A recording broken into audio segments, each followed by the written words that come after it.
Gale for that. I'm also going to link up with Caroline B any moment from now. She's going to tell me how the situation is like in Ruaraka there, following the development there in Madara where 4 people were killed. Now, tension is high along the border between Kitui and Tana River counties following the killing of 2 herders in the area. 4 National Police Reservists, well known as NPR, have been arrested in connection with the killing. 12 guns belonging to home guards have also been confiscated. Residents of Ngomeni, Kasiluni and Mandogoi are currently living in fear of retaliatory attacks from the herders after the reservists were disarmed. Insecurity along the border between the 2 counties has left more than 30 people dead since last year and led to the displacement of many farmers.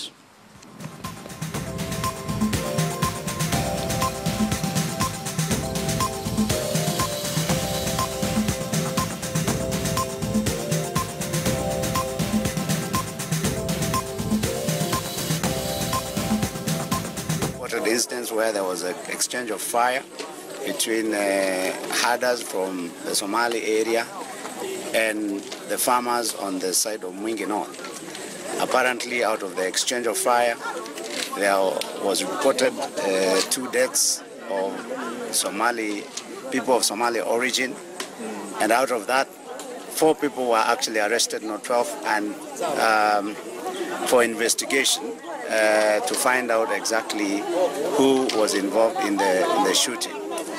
Apparently, the people that were involved in the shooting are members of the Kenya Police Reservist or the National Police Reservist, who are popularly known as home guards, who have been trained by the government to protect the farmers in Kasiluni, Mandongwe, Inyanzae, and all that along all the area along the border between the Somalis and the Kamba community.